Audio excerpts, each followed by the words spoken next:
Hello, hello mga ka-siopaw! Abay, tara na nga ni. At dahil nakauwi na ang siopaw dito sa labo, ay dito naman tayo sa San Antonio magluluto. Ay sus na yan! Pagkagising ko nga po kanina, ay may naririnig na baga akong nagpepenitensya. Dali-dali ko nga pong ipinadala kay Anding yung camera para i-video baga kung ano yung nangyayari sa labas. Sa totoo lang nga ni po, ay ayaw ko baga po talagang manonood ng ganito at parang ako po yung nasasaktan. Ay sus na yan! Abay, ayan, at wala nga ning magagawa ang siopaw na yan at kailangang panoorin yan habang nag-e-edit. Ay sus na yan! Nandito naman nga ni po si Sky at grabe naman ang pagpapakyut dito sa camera. Abay, talaga namang manggigigil ka nga ni dito hanggang sa umiyak. Ay sus na yan! Nung magbabandang alas 11 na rin nga po ng tanghali ay naghahanap na kami ni Bunso kung ano ang lulutuin na pang-ulam. Naglakad-lakad nga po kami papunta kila Tita Ed para tingnan kung ano yung mga tindang gulay. Ang nakita nga po namin ni Bunso ay yung sayote at pechay. Kaya itong upo na lang po ang kinuha namin. Ay sus na yan! Abay, kinuha lang nga ni po talaga at hindi pa nga namin binayaran. Wala po kasi dun si Tita Ed kaya hindi namin alam kung magkano ang presyo. Yung isang upo at 3 kamatis nga po ang kinuha namin ni Bunso. Abay, nahihirapan na po kasi kaming mag-isip kung ano ang lulutuin na ulam. Kaya ayan, at iginisa na nga lang po namin yan dito sa sardinas. At para hindi magkulang ay dinagdagan ko na nga lang po pala yan ng sabaw. Ay sus na yan! Abay, tara na mga ka-siopaw. At dahil luto na rin naman ay sabayan nyo na rin po kaming kumain. Meron nga po tayo dyan ng ginisang upo na may sardinas, ginangang isda at saka yung tortang talong. Abay ayan, at mabuti nga at matatahimik na baga ang kaingayan ng pamilyang ito at kakain. Ay sus na yan! Kung ihahalin tulad nga lang po ay talo pa baga ang mga sinasabi ng matatanda na para daw natubigan ng mga palaka.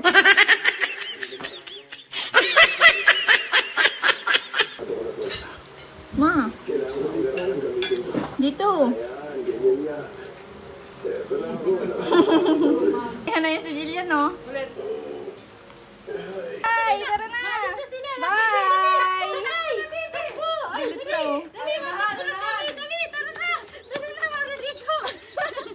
Ay, di na ako nagtatapos!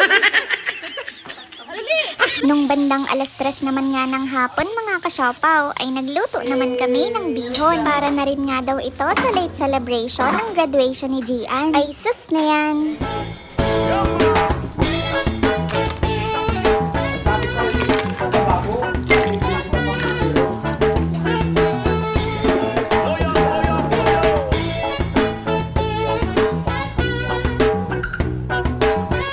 Abay, hanggang dito na lang mga ka-siopaw. Maraming salamat sa panonood. Bye-bye!